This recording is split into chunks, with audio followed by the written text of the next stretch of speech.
Staff and bartenders first, clap for them. They love the applause, but it doesn't pay anything at the end of the month, so make sure you guys tip them, all right? Tip them well. We're getting started for tonight. Your hostess and MC tonight is a good friend of mine. Come up here, give her a big round of applause for Ms. Lee Flores. Let her hear it. Clap for Lee. Hi guys. Woo! Hot mic. How's everything going? Good. Glad to hear it. So I got dressed up for you guys tonight, and I haven't put on a full face of makeup in a very long time because, you know, I just don't do that.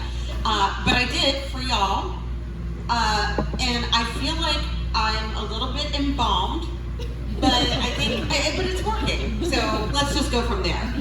Anyway, how many dog, cat, mamas, daddies, cousins, brothers, sisters are in here?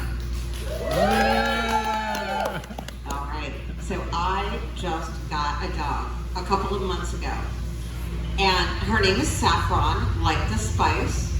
She is adorable, absolutely precious. So she's half Shih Tzu, which is an ancient breed, very ancient Chinese breed of dog.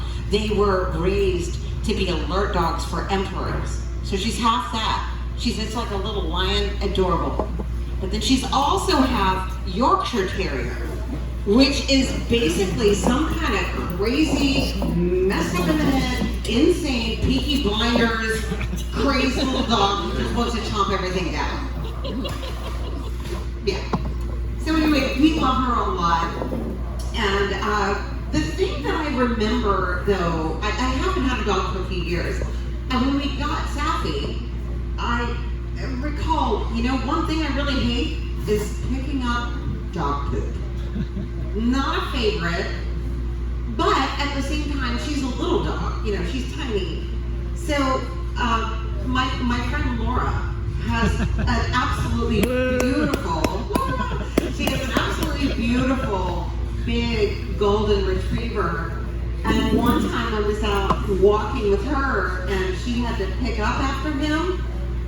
And I was like, wow, that is like keeping a pony. Seriously. I mean, and now she's getting a new puppy, another golden, in addition to him. So, you're gonna be like a backhoe and a treasure chest. I mean, seriously, it's a lot. It's a lot. But anyway, when we decided to get Sappy, my gentleman sweetheart Jeffrey and I call him my gentleman sweetheart because it's just weird to call a silver-haired man a boyfriend. It just feels a little strange, you know? So gentleman sweetheart, I think that works. Anyway, when we decided to get Sappy, I'm like, you know, the one thing we can't do is become those people who do nothing but talk about our dog. And you know what I'm talking about. Everybody knows those people who all they do is talk about their dog. They have no other point of conversation. And I had reason to be suspicious of this with him because I saw his photo roll. Before we met, he had a dog named Katie. Beautiful collie mix. I never met the dog, but I can tell you everything about the dog. I looked at his photos going back. He has 2 children, and the ratio of photos of Katie to children, it's like 1,000 to 1. Seriously, 1,000 to 1. So I'm like, okay, so we're not going to be those people that just talk about our dog all the time. But we are. We are. We literally sit there, and it's like, oh look, she just drank all of her water. I think she's a genius. Oh, she just caught a ball. She's going to be an agility champion. Absolutely, no doubt whatsoever. It's funny when you're with somebody for a long time because you get to know all of their little idiosyncrasies and everything. You know? And anybody in your family. I mean, you get to know their little idiosyncrasies and all that. And in our house, in the mornings, like when it's time to get up, and everybody's getting up, you know, at their own speed and all. First thing you hear is like,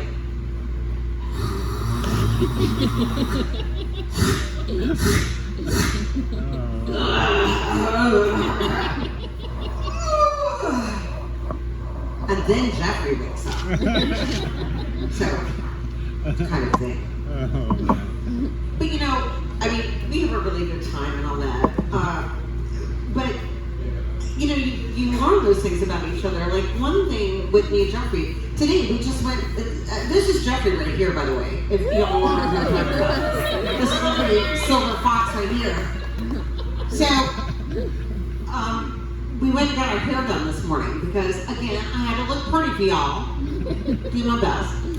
So, we went and got our hair done by my brother Tom. My brother Tom. So, I've got to stop and say something about my brother Tom. Oh, boy. My brother Tom is a hairstylist out in Suffolk. He knows everybody in town. He recently took a trip to England, and I think he rented a car. So he had to drive on the left side of the road, as they do in England, right? We don't do that here. So he went out for his regular lunch, carne asada, about 5 jumbo margaritas, and he was going back to his house and driving on the left side of the road when a cop, who thankfully knew him, pulled him over. And he said, "Tom, how many drinks do you think you've had today?"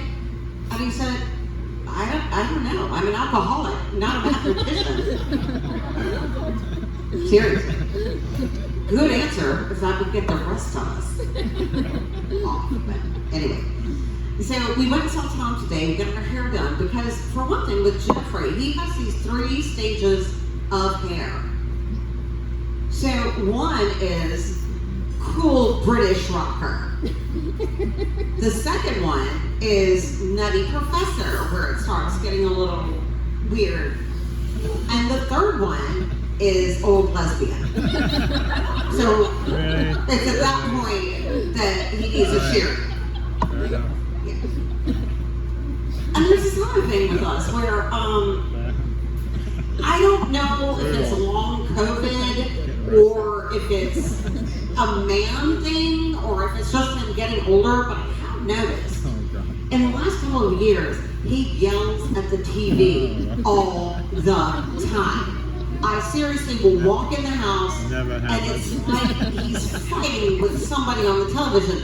And I'm talking about anything. Sports games. Do y'all yell at sports games? Anybody? Okay, yeah, all right. I mean, I do too. But it goes way beyond that, to the point where he can listen to anybody on television and he's like, "Oh, he's an idiot, darling." He's from England, so I can do the voice. "Oh, he's an idiot, darling. Oh, he's dreadful." And it's just a lot.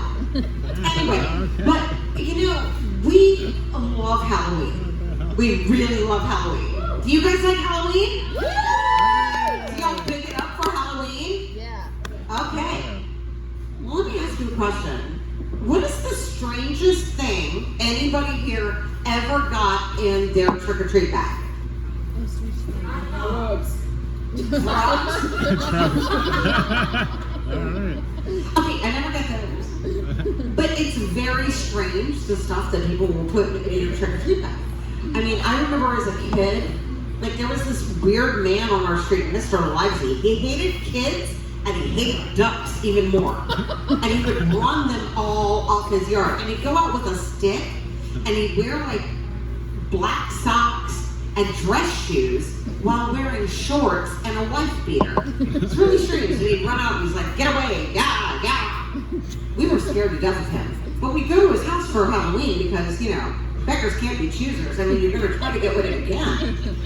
So we would go over there and he would stand at the door with a roll of pennies and hand out a penny per child.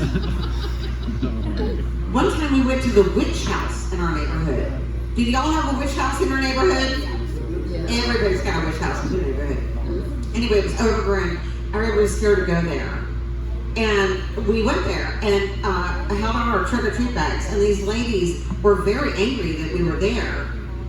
And they ended up giving us those little things you get at hotels and breakfast restaurants, the little jams and packets of butter in foil that melted into our bags. And it was gross. But whatever. No one was weirder about Halloween than my mother. Seriously. My mother did not want to participate in trick or treat. She lived in a neighborhood that was called Madison Place, but I called it Old People Melrose Place because it was full of drama all the time. So she would be in her house and would sit down, turn all the lights out, turn the TV off. And I'm like, well, how can you read a magazine? She's like, I just look at the pictures. Okay. And I'm like, why don't you just leave the house? Like, go to the mall or go out for dinner, do something. And she refused because she was like, you know what?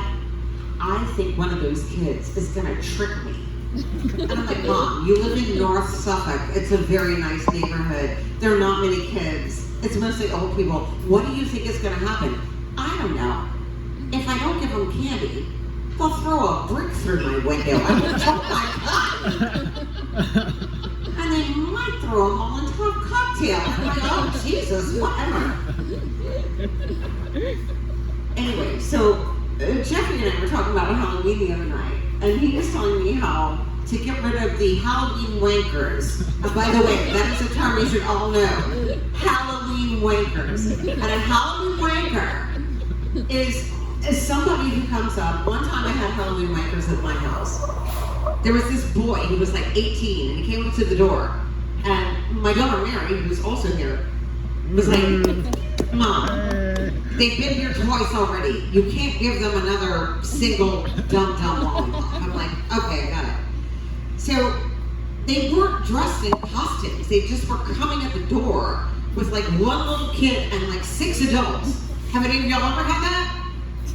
Oh, it happens. Trust me, it happens. Brooklyn. So anyway, this kid, this Halloween wanker, came up and Mary opened the door and said, so he had no costume. He didn't even make an attempt. And she said, so who are you supposed to be? And he said, I'm the cutest boy in your neighborhood. And she said, well, you're doing a bad job. And that's how you deal with that Halloween wanker. Although if you're Jeffrey, you give them vegan treats. Because Halloween wankers hate vegan treats. When you're talking about somebody who's in their 20s who is still knocking on doors hoping to get some candy, it's like, come on. You gotta mess with them. You gotta mess with them. So he would give kids wasabi peas. Little sprouts in a tiny bag. A big bowl of like lumps of tofu, wet tofu. Just put one in the bag. Why not? Happy Halloween, darlings. Seriously. I mean, it's a bit crazy. It's a bit weird. Okay. So, I don't know. But, yeah, I mean, my mom sitting in the house in the dark and thinking somebody was going to put a brick through her window was pretty dark as far as Halloween goes. For me personally, I just don't care because my children have always faulted me for what I give out for Halloween. Just because I'm going to discourage Halloween wankers. So, I've given out such things as coupons for a free donut from Krispy Kreme. I love Krispy Kreme. And you're a kid, and so you gotta get your parent to drive you to Krispy Kreme to get your donut. But okay, all right, fair enough. I couldn't give those coupons away. They wouldn't even take them. My own children wouldn't even take the coupons. And of course, I've had the Wendy's Frosties, blah, blah, blah. But yeah, then I started an honor system where I put up something that kids really love, like a little bag of Hanover pretzels. Because every child on Halloween, that's what they want. So, it's fun. Halloween's fun. I was thinking just the other day about how getting older is a bit weird and how when I think about, myself, my physical form as, a lady,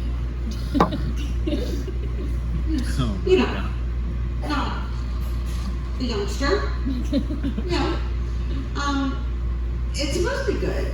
But there's these times when I look at myself, like when I get out of the shower, like naked in the mirror, and I'm like, okay, all right, you're getting it done. It's all right. But then I turn to the side, and from here to here, I look like a melted candle. And it's very disturbing. So going back to the Halloween thing, several years ago, Jeffrey and I had a few drinks, or several, or many, and decided, oh, it's Halloween, and we haven't dressed up for Halloween. So we're going to go to the Halloween shop and buy costumes. And we did.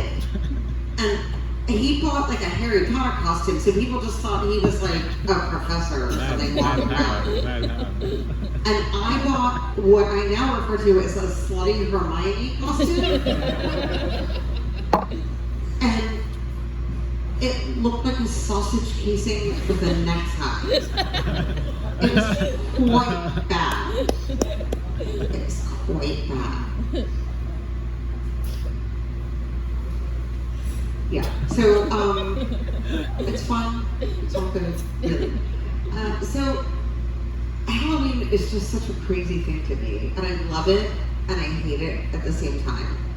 So I should mention that after the time that Mary dismissed that poor young fellow by telling him he wasn't the cutest boy on the block, she had this friend who was staying at the house. Very, very strange kid. And when he left, he threw one of my, okay, you know what dum-dums are, right? Those little tiny suckers. So I would buy dum-dums because there were so many kids that would come to the house that I would buy like a bag of like 400 dum-dums and give each child one. Because I'm also a cheap ass. And that's just a thing that I do. And I want everybody to be all about Halloween. It's so fun, you know. Even though I've still never seen whatever that movie is with the three witch ladies. Hocus Pocus. Hocus Pocus, yeah, thank you. I've still never seen it. I don't know. I don't feel like I'm a I don't know. And I don't like scary movies either. Oh my god. Like I can't make my way through them. I literally just want to throw a comforter over my head. The few horror movies I've ever gone to, I'm sitting there with like my coat over my head. And I'll peek out. And I'm like, oh, they're just talking now. Thank God, thank God. And I'll sit there for a minute and I'm like, and then I hear something violent happening and I'm like, I gotta go to the bathroom. You know, I can't. Like, I literally cannot. I cannot. So, anyway, are you ready? Okay. Well, you guys, thank you so much.